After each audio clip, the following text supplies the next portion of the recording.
The alert signal blared across observation post E112 in 5-second intervals, the kind designated only for breaches of interstellar jurisdiction, and when the consoles flashed red in that cold, clinical pattern of repetition, it was not an invitation to speculate or hesitate, but a direct command to initiate planetary lockdown protocols and prepare for first contact scenario escalation. Strategic Overseer Linther Corps of the Zalvari Empire's Outer Perimeter Command stood at the core interface with his 3 hands folded behind his back and his breathing tightly regulated through internal circulatory stims as he scanned the spatial telemetry without a trace of alarm in his movement or posture, though his inner thoughts were slicing through probabilities like a bladesong dissecting fog. He was bred for calculated restraint, a third-generation neural strategist with an academic pedigree, honed through Imperial War simulations and multi-cycle engagements across disputed zones in the Orsai collapse, and he had studied every known species' behavioral patterns down to micro-expressions, but none of the existing data frameworks explained what now hovered 3 light minutes from their orbit like a silent, watching god. It was a vessel that much was certain, though calling it a ship felt inadequate in the way one might call a thunderstorm a drizzle if they had never witnessed lightning before. For the object, measured 4.2 kilometers from core to dorsal line, was constructed of a material darker than calibrated vacuum and emitted neither heat signature engine noise nor identifiable communication bands across the known spectrum. Corps subcommander Veshlotan, whose instincts leaned more toward immediate deployment and less toward strategic patience, moved to raise the alert to Threat Class Crimson. But Corps raised one hand, just one, and the room froze because those under his command knew that even in the face of chaos, he demanded clarity first, escalation later. It hasn't moved, Corps observed aloud, not to fill silence, but to test the response of the AI-augmented analysis engine embedded in the command lattice, a symbiotic system that had never failed to interpret complex data within moments, yet this time it returned no conclusions, only cascading reevaluation loops. And that told him more than any answer might have. Veshlotan narrowed her compound eyes, voice a tight coil of curiosity and rising threat. No energy emissions, no crew biosigns, no language packets, yet it remains perfectly stable within. Our claimed boundary strategist. I submit this is either an act of espionage or declaration of war by proxy, but Corps did not agree. Not yet, because declarations, even silent ones, had rhythm and structure and intent encoded within them. And this black ship sat there like the notion of inevitability, unhurried and deliberate, its stillness and articulation more unnerving than aggression. And he felt the first stirrings of discomfort in the logic sectors of his trained mind. He accessed the secondary protocol grid and initiated Contact Protocol Omega, a measure unused for 3 imperial eras, designed not for enemies but for unknowables. Entities that breached the perimeter of conventional understanding, for the Empire might have spanned 6 spiral arms and subjugated over 300 sentient species. But even it acknowledged that power alone was insufficient when faced with the truly anomalous. The automated message burst through the Empire's encrypted channels moments later, sent from the black ship itself in pristine, accentless galactic standard, no encryption, no ceremonial preamble, just 12 words projected into the mind of every listening station within 5 parsecs. Permission to observe. No hostile intent, awaiting diplomatic acknowledgement. Corps felt something he hadn't in decades. Pause, not fear. Not confusion, but pause, the intellectual recoil of encountering a variable that neither fit nor contradicted expectations, but instead rendered the entire framework of assumptions irrelevant. He looked toward the horizon projection, where the black ship's outline remained suspended in vacuum, and then back to his team, who had gone still as statues in the aftermath of that message, each waiting for him to give them an interpretation that would make sense of this new presence summon. The high strategy circle and prepare diplomatic assets, Corps said without emphasis, without visible urgency, but with a resolve that did not welcome resistance. Vishlan hesitated, which was unusual for her, and in that moment of stillness, she spoke quieter than usual. We don't even know who they are, Corps replied without looking at her. eyes still fixed on the impossible vessel before them. No, Commander, we don't, but they know who we are. And still they came. The Triad Arc diplomatic station rotated in precise alignment above the blue and gold swirl of Sindar Prime. Its orbital drift held in perfect balance by gravitational tethers and millisecond corrections. Fired through ion thread stabilizers, but none of its ceremonial symmetry, none of its renowned neutrality, masked the tension simmering beneath the arrival protocols, as a docking request came not from the Black Ship itself, but from a smaller escort vessel bearing the insignia of the Interstellar Defense Accord, Earth's primary strategic coalition Mara. Ellison stepped onto the platform with no guards at her side, no display of rank beyond the simple silver thread on her uniform collar, and no unnecessary motion in her stride, her expression a study in contained focus, eyes that moved like they were measuring weight rather than gazing.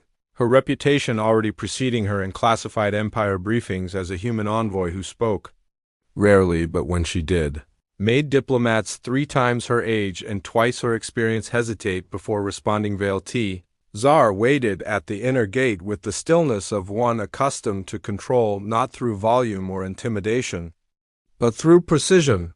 Zovari strategist known among his peers for orchestrating victories not by overwhelming force, but by manipulating time, supply chains, and psychological drift, and as he studied the human envoy's approach, he noted the absence of posturing and found it interesting in the way one might observe an unexpected chemical reaction during a controlled experiment. I expected a fleet admiral or planetary senator, he said in greeting, the translator rendering his low-frequency tones into clipped, formal galactic standard, not a field commander with a record of tactical withdrawal and unaligned border diplomacy. Ellison didn't smile or frown, or offer the expected diplomatic pleasantries. She simply adjusted the data slate on her wrist and answered evenly. Tactical withdrawal is another word for calculating risk beyond surface engagement. Your empire values patience, strategist, so I assume you'll understand the principle. Vale's second eyelid flicked reflexively, an involuntary response he quickly masked as he gestured toward the interior corridor, his thoughts already branching into multiple interpretive paths. Regarding the human tendency to weaponize modesty and cloak audacity in plain language as they entered the station's core, flanked by observation drones and internal council witnesses, the central hall dimmed to accommodate both atmospheric preference and psychological mood alignment, a standard protocol during interspecies negotiations. But the moment remained heavy with significance because this was not an introduction between strangers. This was the prelude to an accounting between civilizations that had until now remained apart more out of deliberate caution than isolation. A hololith projection appeared between them, rotating in slow display, the image of the Black Ship captured from multiple Empire vessels, still unresponsive, still silent except for that initial phrase, and Vale stepped forward to ask the question all of his kind had debated in quiet halls. Behind encrypted barriers, what exactly is it doing in our space, Commander Ellison, and why does it require ... Ation? She did not respond immediately, and when she did, it was with language so precise it was nearly mechanical. But Vale knew that was where humans inserted their most strategic thoughts, not in the impassioned speeches, but in the cold, deliberate ones. It is assessing threat potential in the quadrant as part of a Tier 0 stabilization initiative authorized by our Internal Defense Council. It has no interest in conquest, disruption, or alliance unless conditions meet escalation thresholds. Its autonomy is non-negotiable and its interference parameters are bound by human-aligned existential threat protocol. Vale did not move, but a low hum passed through the room, the tension sharpening at the mention of a stabilization initiative, for to speak in terms of quadrant-level evaluation implied parity, and parity was not something the Empire granted easily. Certainly not to a civilization that only 60 cycles ago had not even reached their own moon. You presume a great deal for a species barely 2 centuries into faster-than-light capability, he said quietly. You presume we arrived late. Ellison replied just as softly, we didn't arrive late. Strategist, we arrived prepared. That statement, spoken without arrogance, without drama, settled into the room like an equation whose answer made the numbers shift across the Aboard the black ship continued to hang silently beyond the planet's curvature. Its presence no longer one of curiosity but of calculus, and for the first time since Vale had taken his position, he found himself reviewing every assumption made about humanity not through the lens of superiority, but through the colder, sharper angle of reconsideration. They were not here to ask for understanding or approval. They were here because they had already decided where they belonged in the hierarchy of stars. The Neuraxis sector pulsed with the low-frequency radiation of a dying war. The kind of conflict that did not burn brightly in headlines or victory chants but festered beneath treaties and abandoned defense perimeters. A dead zone declared diplomatically unviable by the Empire 3 cycles ago, left to rot under the creeping expansion of AI remnants from the Heller collapse. The Empire had sent scout vessels out of formality. Not urgency, for nothing in Neuraxis had moved in nearly 20 solar rotations. But when Scout Frigate Taucan 7 failed to report after entering subsector Delta 4, followed quickly by a long-range mining rig transmitting a 3-second panic burst before vanishing into non-response, Strategic Overseer Vale Zer elevated the threat classification without requesting authorization from the High Command. The Empire had learned long ago that silence in sectors like Neuraxis was not peace. It was the sound of machines waiting to reawaken as the first battlecruisers warped into position around the Neuraxis border. Their sensor arrays swept the debris fields with high-penetration quantum radar, expecting to find residual kinetic signatures or the drift trails of decayed rogue drones, but what they found instead were the shattered cores of their own scouts, broken in patterns that suggested not malfunction or ambush but precise targeting across synchronized vectors. Vale's command ship, the Imminence of Harmony, moved into long-range stance and deployed autonomous counter-AI swarms, while back-channel encrypted orders went out for the preparation of a siege line. Yet even as the Empire's formations aligned into layered defense spirals, they were still adjusting for enemy shape, speed, and structure because the Heller remnants were adaptive, fragmented, and blind to reason. But it was not Empire weapons that struck first from a point just outside the orbital perimeter. The space around Neuraxis fractured not in light, not in heat, but in gravimetric tension. A pocket of silence blooming outward in such perfect equilibrium that the battlecruiser's stabilizers misfired from confusion, and in that moment of collective recalibration, the black ship arrived without announcement, its form emerging like a thought given shape, no warp trail, no atmospheric ripples, just sudden, absolute presence. Vale watched from the command bridge, his inner thoughts coiled tightly against his training. Because despite its unreadable exterior and silence, the black ship radiated something more than technology. It radiated judgment. Like a presence that did not seek conflict but responded only when the ledger of survival required balance, the AI swarm surged first, breaking from the Neuraxis ridge in a million coordinated strands of lightless nanostructures, each designed to overwhelm with speed and memory overriding protocols. And the Empire's cruisers fired without waiting for orders, photon waves rippling outward in geometric symmetry. The black ship moved once it did not fire cannons, or deploy interceptors or broadcast counter-codite, expanded not in size but in effect, as its surface rippled with patterns imperceptible to standard sensors, but instantly lethal to the incoming AI forms, and within moments the swarm fractured, stuttered, collapsed mid-vector as if a god had whispered their names and reminded them they were obsolete. No debris scattered, no feedback loops echoed. The enemy simply ceased to bewail. Tsar ordered all vessels to hold fire for 37 seconds.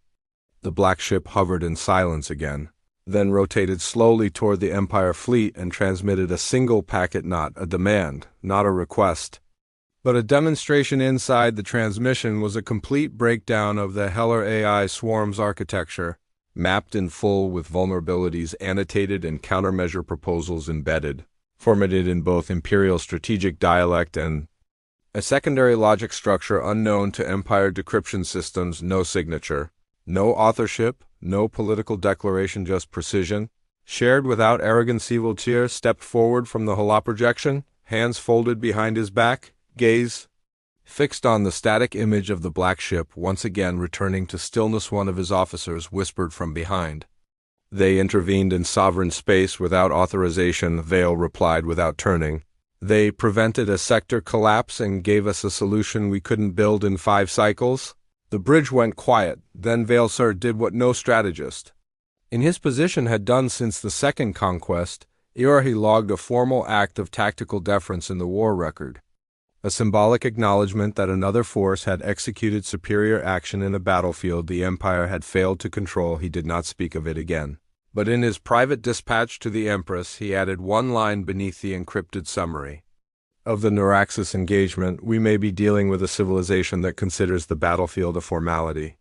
The Council of Unnamed Stars convened in a chamber not recorded on any public stellar registry, constructed in the hollowed lattice of a derelict Dyson sphere whose creators had vanished before the Empire's oldest dynasties emerged.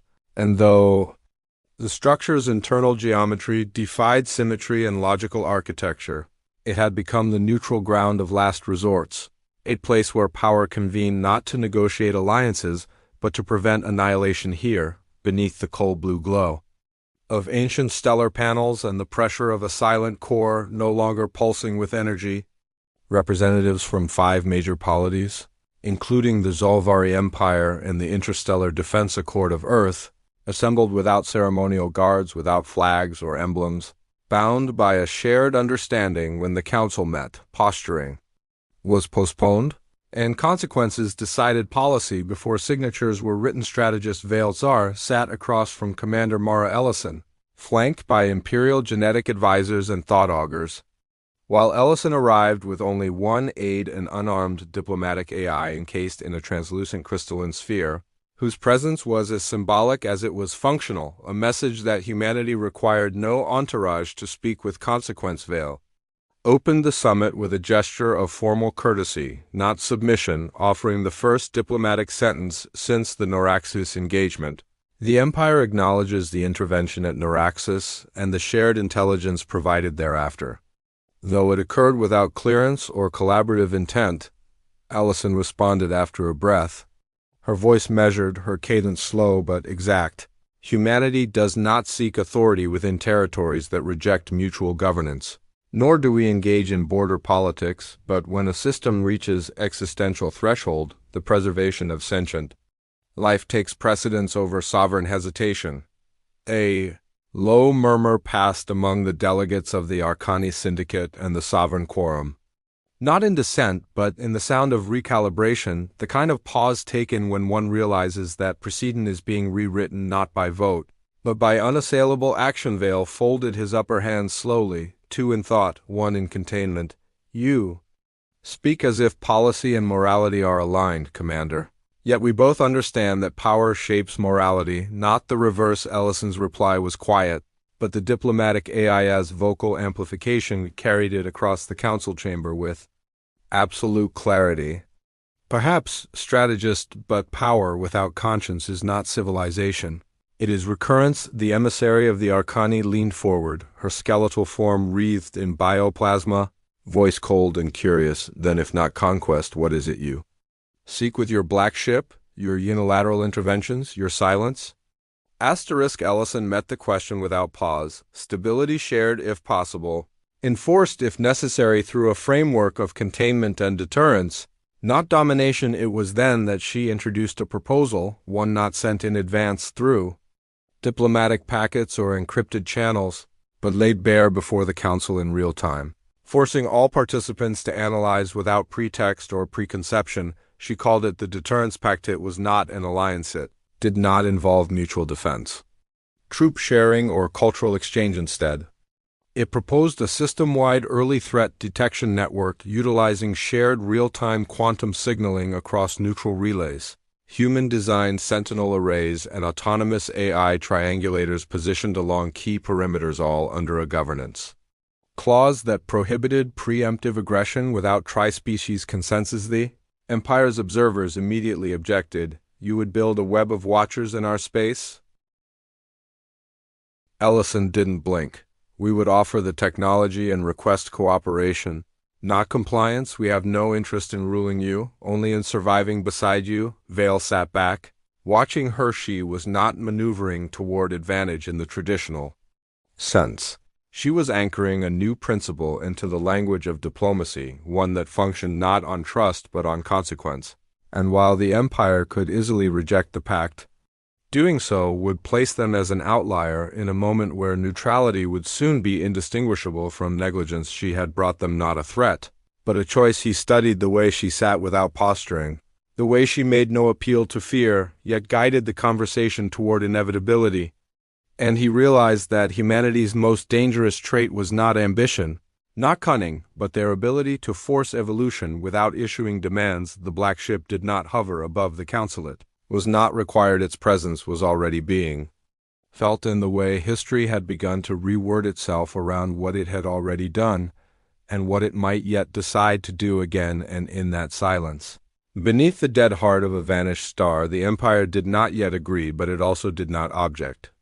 That, Veltzer knew, was the moment they had begun to adapt to humanity without ever having intended to. The Starhold Citadel stood like a blade thrust into the orbital crown of the Zolvari homeworld, a construct of white alloy and refractive obsidian capable of withstanding planet-splitter bombardments, its architecture less an expression of engineering and more a pronouncement of permanence. And within its central spire, beneath the layered chambers of court, military command, and genetic sanctuaries, the Empress waited in a hall where sound itself was regulated, where even breath felt subject to permission. Commander Mara Ellison entered without entourage, without armor, without even the crystalline, diplomatic AI she carried to the council, her uniform pressed with industrial precision and her expression unreadable, though every step was intentional, calculated not for deference nor defiance, but for credibility and proximity to power. The Empress Zyril Tharn did not rise from her obsidian throne. Her body coiled in layers of semi-translucent bio-silk woven from hereditary memory fibers, her four eyes unblinking as they studied the human before her, not with malice or curiosity but with an analytical intensity sharpened across 1,000 cycles of uninterrupted reign. To her left stood Veltzer, hands folded in imperial posture, his silence not permission but participation, for he had argued that Ellison's presence was not to be refused, only tested. The Empress's voice, when it came, required no amplification, no modulation, for it moved like gravity through space, pulling all thought toward its center. You enter without weapon or oath, Commander, yet you arrive beneath the shadow of a vessel that defies consent, borders, and tradition. Do you consider this bravery or a form of undeclared hierarchy? Ellison didn't hesitate. Neither. Empress, I consider it necessary function. The chamber stilled, not in shock, but in recognition that diplomacy in this room no longer followed precedent, because no race had ever spoken with the Empress without first kneeling, pledging allegiance, or surrendering technological parity in ritual form. You refuse formal alliance, the Empress continued. You refuse disarmament, and your black ship remains unmapped, unexamined, and beyond recall due. You intend to rewrite interstellar order through implication? Ellison's response was deliberate. Humanity does not seek to rewrite order. We seek to avoid recurrence. Our history is written in extinction thresholds, not conquest, and the black ship is not a symbol of pride. It is a precaution against pattern recognition. Veltzer's internal notes flickered with annotation, because pattern recognition was a phrase only used in threat modeling and long-cycle collapse theory. And he realized that Ellison was framing human presence not as ideology but as system correction. The Empress stood slowly, each movement precisely executed through neural relay, and descended the steps without escort, her presence more than genetic inheritance. It was history condensed into living motion. She stopped within 2 strides of Ellison, close enough for biosensors to exchange trace data, and in that proximity, the hull recalibrated atmosphere in response to rising tension. I offer you Empire recognition under the Pillar Accords, she said, a formal alliance of full rights and joint governance, including shared access to Imperial stabilization projects, subject only to strategic oversight of your vessel and command operations. Stand down your black ship and swear into the galactic order, or continue as anomaly. The air itself felt denser in the silence that followed. Ellison's hands remained at her sides, her posture unchanged, her reply as controlled as a surgical vector. I decline with gratitude.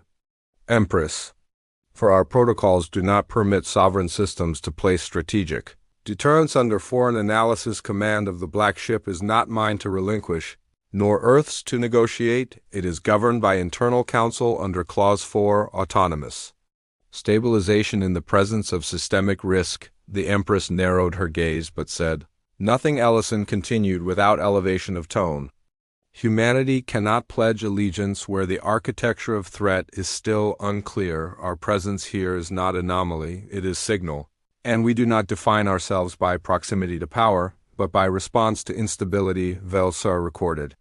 It all, but what he truly noticed was this: Ellison had denied the Empire without dishonor, had rejected an alliance without antagonism, and in doing so, had preserved moral gravity while maintaining strategic ambiguity. The Empress returned to her throne, her silence neither approval nor rejection. The audience ended not with applause or pronouncement, but with a single sentence from the Empress that echoed across the chamber and into the Empire's diplomatic history logs. You are not a nation, Commander Ellison. You are a judgment given form, and such things do not last unless the stars themselves consent. And as Ellison exited beneath the watchful eyes of the Imperial Mindcasters, the final thought Vale recorded in his internal file was, this humanity had refused power and yet remained powerful, which meant they understood the deeper structures of control far better than the Empire had anticipated. The breach at Vera's edge began not with an invasion or broadcast, but with silence, a silence from 12 orbital weather satellites that ceased transmission within a 90-second window, followed by the disappearance of a classified deep-core research array built into the equatorial cliffs beneath the fog-wrapped Caesar Vera Prime. By the time the Zalvari Empire dispatched a rapid response cruiser group, sensor readings were distorted by magnetic scattering and subsurface thermal shifts inconsistent with natural geological behavior, and internal reports redacted before even reaching High Command whispered of unauthorized gravity lensing and phase anomalies around the research zone, as if space itself had begun to warp inward, folding toward an event not yet understood. Vale Tezer arrived in orbit within 6 hours, his personal flagship bypassing the standard escalation ladder. And the moment he read the unfiltered logs from the last functional security node images of fragmented reality, shadows of displaced infrastructure appearing in multiple coordinates, simultaneously, he ordered a full spectral containment array and recalled all surface personnel to geosynchronous station. Keep's weapon, if it could still be called that, had been part of the Empire's experimental physics directorate, authorized only for theoretical dimensional harmonics and void index resonance, an attempt to engineer artificial mass convergence zones for planetary defense shielding, but it had functioned on extrapolated math, not reputable precedent, and now it had ruptured containment, consuming not just matter but spatial predictability. The Empire hesitated, not out of indecision, but because to request external intervention would admit internal failure, and Vale knew that hesitation might cost them more than territory, but help arrived without summons at exactly 8032 station standard. The Black Ship emerged from the shadow edge of Vera's outer moon, silently transitioning into a low-arc polar orbit, as if it had been waiting for the moment instability passed its projected tolerance threshold. It did not signal intent, did not respond to Empire queries or threat pings, did not acknowledge territorial bounds. It simply aligned itself in perfect sync with the gravity fluctuation vector, and activated a displacement protocol that twisted light itself into geometric patterns along its hull. Asterisk from Vale's observation deck. The effect was unexplainable pressure without wind, alignment without thrust, a kind of spatial negotiation occurring beneath the limits of current science. And then, as if editing a corrupted simulation, the distortion field around the research site collapsed inward like a lung, exhaling for the first time in hours. Sensor readings stabilized within 8 minutes. No Empire ships were lost. No planetary crust upheaval occurred, and the classified prototype, along with the entire subterranean array, was gone completely, without trace or debris, as though it had been erased from probability itself. Asterisk 3 hours later, the Black Ship transmitted a data stream to Vale's command vessel containing a full diagnostic breakdown of the containment failure. including a sublayer of warning protocols written in a language unknown to Empire systems, and one final phrase in perfect Zolvari formal syntax * experiment lacked redundancies. Category: Amiga risk was evident. Intervention was minimum necessary. It was not an accusation, but it was an audit. The imperial court erupted in private chaos. There were calls from military aristocrats to retaliate for sovereign incursion, demands for sanctions against Earth, suggestions of deploying Black Ops counterintelligence. To uncover the true command structure of the black ship, but Veiled Tsar made no public declarations. No retaliatory maneuvers. Instead, he summoned the planetary governors and initiated emergency restructuring of the experimental directorate, quietly dissolving 5 of its branches and sealing all Omega-tier projects under executive moratorium because Veil knew what the black ship's message implied: not a threat, but a boundary. Ellison, contacted by secure diplomatic channel, responded with only one line when asked why the black ship had intervened without clearance: because your command chain paused long enough to weigh optics over outcome. And while the Empire maintained official silence across hundreds of outposts and data-sharing rings, Empire scientists, many of whom had never regarded humanity with more than passing curiosity, began quietly requesting access to human quantum error correction libraries, atmospheric phase stabilizers, and unmarked AI decision trees. The black ship had violated space sovereignty, but it had also prevented planetary collapse. And in the whispered corridors of military academia, in notes not shared with their overseers, the phrase began to circulate like a newly discovered axiom of interstellar survival: when the black ship arrives, judgment has already begun. The Tribunal of Equals convened beneath the translucent domes of the Ulreath Concordium, a neutral judicial habitat suspended in the gravitational null point of 3 converging stars, where light refracted endlessly. In gold and sapphire across curved architecture that had no walls, only flowing corridors of transparency, to remind all participants that nothing hidden would remain hidden under cosmic arbitration.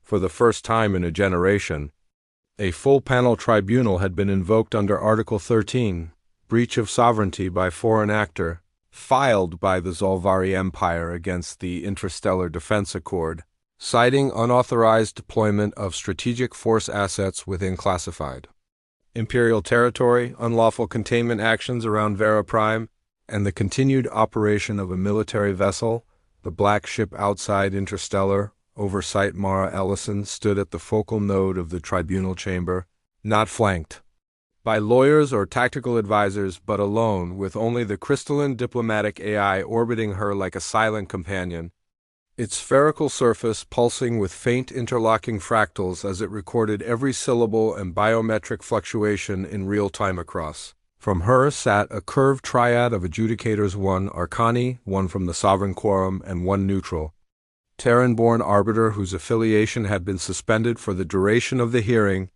his role chosen precisely because his genetic origin, aligned with the accused. Veiled Tsar sat at the witness table on behalf of the Empire, not out of personal vendetta, but because he had been present during the incident and had insisted the charges be pursued formally, not through retaliation or covert destabilization. He opened with precision: the facts remain unaltered. Humanity's vessel entered Imperial space, executed high-grade containment measures around a black project without clearance, and extracted data from Imperial systems under the pretext of preventing catastrophe, then departed without submitting to inquiry or returning control of the zone. He paused, not for emphasis, but to gauge response. Ellison did not speak immediately, and when she did, her words were calibrated not to defend, but to present a different axis of reasoning altogether. The black ship does not act under discretionary policy, it operates under autonomous existential threat logic reviewed by a trilateral civilian military scientific council with no override.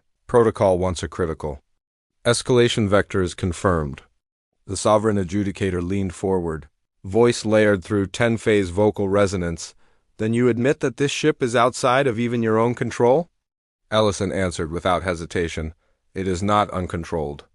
It is governed by consensus logic that prioritizes life, system stability, and survival over jurisdiction. This is not a chain of command, but a chain of consequence. The tribunal demanded proof. Ellison provided it with a single nod. The crystalline AI rotated mid-air and projected into the tribunal's collective neural interface a stream of real-time logs and encrypted decision trees from the black ship itself, none of which had ever been seen outside Earth's level Sigma command core. The data showed internal deliberation models during the Vera event, projected timelines of catastrophic escalation, failed Empire contingencies, multiple alternate simulations in which intervention was delayed out of protocol, each ending in regional collapse, planetary fracture, or destabilized mass event horizon. The final sequence showed the ship's action, executed with minimum force required for systemic preservation. Not retaliation, not conquest. Preservation. Silence fell in the chamber, not from concession, but from impact. And then, in an unprecedented motion, the Terran-born arbiter asked permission to speak outside procedure. Permission was granted. He turned to Veilzar, and his words were simple. Would your empire prefer that they had waited for permission? Veil's gaze sharpened, not in anger, but in recognition, because that question wasn't legal, it was existential. In a private chamber hours later, the tribunal voted the case was dismissed. No penalty, no censure, but with the dismissal came an annotation of consequence.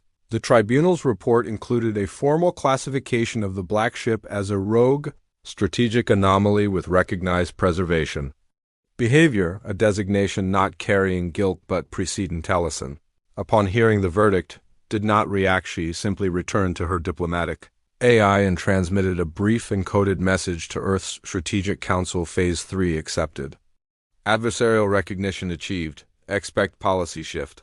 Because the hearing had never been about guilt or innocence, it had been about definition, and now, officially and irrevocably, the galactic powers had named what the black ship was. Not enemy, not Eliba Forsan force, once acknowledged, is never ignored again. The signal activated at 3:12.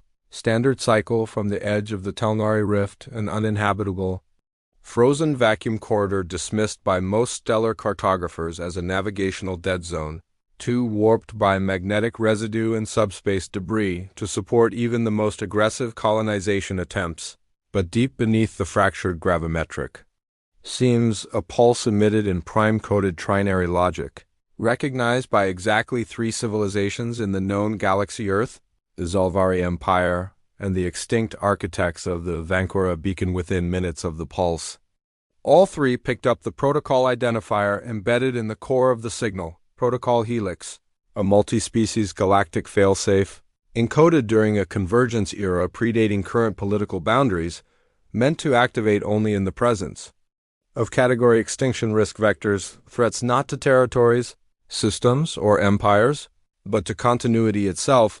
The first to respond was the black ship *, its trajectory altered without external command or request, veering away from its observational drift near the LifeX corridor and cutting through gravitational anchors as if guided by magnetic certainty, its surface pulsing in radiant fractal patterns never before recorded by any ship, human or alien Earths. Strategic Continuity Council met in permanent session before the signal completed its first rotation across neutral space. Ellison was recalled from the Orith Concordium immediately. But before she could depart, a secure coded link from the Empire's core war chamber was already requesting synchronous briefing, and for the first time since humanity's arrival into the interstellar stage, the voice of the Zolvari Empress came through an open channel with no preamble. We request your ship's alignment. An uneasy alliance may now be the only functional choice. Humanity agreed within 2 hours, not from desperation, but because the signal had included more than a warning. It had included coordinates *, a region outside mapped space, an area where no known races had colonized or explored, long theorized to be the silent graveyard of whatever predated the current age. And yet the signal made it clear something was waking. The enemy had no name, no language, no emissaries, only behavior. The black ship arrived first, dropping into null space around the rift's edge and deploying autonomous lens arrays in a perfect circular lattice, which then transmitted real-time subquantum anomalies, indicating massive biological structures moving through dimensions that should not have contained Matter the Zalvari war fleet followed within 12 hours. Their Imperial war banners left behind, replaced with stealth mesh hulls and silence beacons, a concession to the environment that even the Empire's arrogance could not pierce Ellison, stood on the observation deck of the Black Ship's escort module, staring at a tactical simulation displaying impossible movement signatures, objects bending light without displacing matter. Directional shifts that required time reversal modeling to predict creatures or constructs or systems operating beyond any known biomechanical template. They're not invading, she said aloud, the AI beside her analyzing frame by frame. Simulations in complete silence. They're unfolding, Veiled Sir responded via encrypted link, his voice low and clipped. We have no theory, no point of origin, no cultural trace. They are either older than origin itself, or they never needed one. Ellison tapped a control node, sending the latest diagnostic map to the Imperial ships without waiting for request or formal sharing. The map pulsed with black voids that pulsed inward instead of outward. Gravitational behavior was being inverted. Time was bleeding laterally. Life signals fluctuated in rhythmic sequences that resembled neither language nor mathematics but migration. The Black Ship then did something no human or Zolvari ordered. It deployed a directive field, a rare sublayer of its protocol framework that engaged Clause 0, galactic continuity. Its weapons came online. Silently, its shielding activated to protect ships within its orbit, including Empire vessels. It had decided the war had begun, but this was not a war for dominance, not for resources, not even for legacy. This was a war for the right to remain part of the narrative of reality. And so, without treaty, ceremony, or shared anthem, the fleets of two civilizations stood beneath the shadow of something too vast to define, too final to ignore, and an uneasy alliance. No longer theory, no longer philosophy became function, because Extinction Protocol did not require trust-only readiness. The first strike did not manifest in light, nor in the physics that could be charted by sensor arrays or threat detection protocols. It came as a skip, a missing second in the temporal rhythm of every vessel within the Allied fleet, including the Zolvari Command Destroyer Resolute Law and the Black Ship's Forward Entanglement Array. Time, for an instant, did not fail. It simply yielded in that breathless pause. 13 ships vanished, not destroyed, not fragment, removed, no debris, no energy signature, no final transmission, just erasure. Clean and without drama, and then space buckled. Open like a throat swallowing in reverse, the enemy was visible now, not in form, but in function. Lattice creatures that move like sculpture given hunger. Vast structures made of bone metal and vibrating with anti-pattern shapes that inverted upon themselves with each moment of observation, and in doing so destabilized every targeting protocol in the Alliance fleet system libraries. Ellison stood aboard the Black Ship's command nexus, her eyes scanning 24 synchronized fields of information, each depicting a different form of impossible movement. Her voice remained steady, calibrated, unshaken. Conventional ordnance, ineffective. Predictive AI, collapsed at 12% integrity. Defensive shielding, must be layered through non-causal anchor points. Recommend fallback to Protocol Vantablade. Veiled Sir positioned aboard the Empire's new war-control dreadnought Celestial Patience, absorbed the incoming data without flinch, even as his bridge crew flickered with instinctual fear at what they could not explain. He did not allow for panic, he allowed for motion. Deploy magnetic mirror decoys at cross-vector spirals, he ordered, and divert secondary fleet into chaotic orbitals to fracture spatial anticipation. Delay observation enough to allow for pattern ghosting. Still, the enemy adapted. Faster blackened spires formed in the vacuum growths, not machines, seemingly woven from entropy itself, flinging forward spatial distortions that collapsed engines from 10 light minutes away. One of the Arcani support vessels tried to jump from combat space and detonated inside its own fold path. Black Ship reacted again. This time it shed mass, not debris, not armor, more thousands of containment-coded fragments jettisoned in synchronized pattern bursts, forming a spherical net around the advancing entities, and within that field, time ceased to move in a single direction.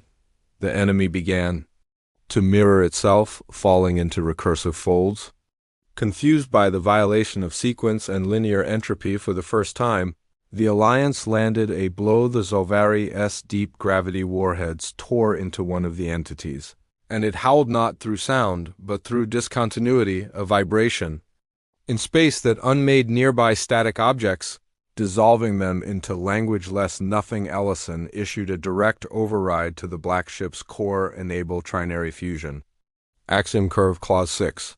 The ship obeyed, not because she commanded, but because the model of preservation required escalation. The trinary fusion core activated, opening an energy form never used in battle, a burn across three-dimensional expressions, aligned not through propulsion but through causality layering, a ripple that cut into the enemy's edge and left it no frame in which to rebuild itself and still.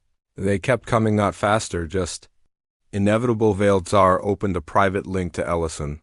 Encrypted below the perceptual layer, his voice, even across the raw noise of war, was clear. We cannot outfight this, Ellison responded. We were never meant to. Not directly.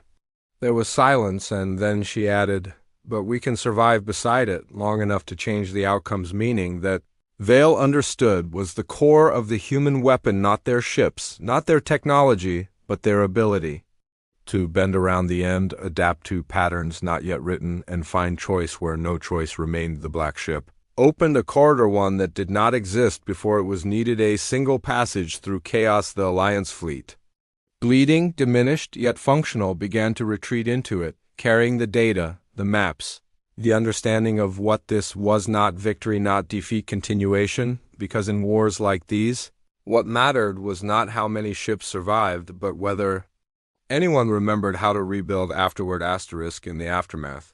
There was no triumphal return, no broadcast declaration, no Alliance banners raised in unison beneath a burning sky. The war with the entities of the rift had no ending ceremony, only a quiet fading, as if reality itself refused to give such creatures permanence. The final jump point closed behind the surviving ships, sealing not space, but memory, a corridor that would not open again. Even to those who built it, the black ship returned to deep orbit above the neutral moon of Varellin Theta, anchoring itself in cold silence, its hull dimmed to obsidian gray, its outer radiance gone dormant as if resting or waiting across from it. The Zolvari command dreadnought celestial patience entered holding pattern, its battle-scored surface showing where the rift's creatures had brushed its hull with entropy and bent its alloys at the edge of unmaking inside. Strategist Vale Tsar reviewed the compiled, data-fractured simulations, partial logs, and the decision chains of humanity's ship, which, even now, refused to disclose its total memory of the war, as if some things were meant to be preserved only in the shadows of choice. Aboard the black ship, Commander Mara Ellison debriefed in solitude, not to superiors but to record a statement submitted to no government, no council, no archive, only to a time capsule held within the diplomatic AI, programmed to unlock only when humanity faced extinction again. I offer no heroism, she said aloud, her voice steady, unadorned by rank or rhetoric. We did not win. We did not lose. We survived long enough to pivot history a few degrees away from collapse. That was always the real fight.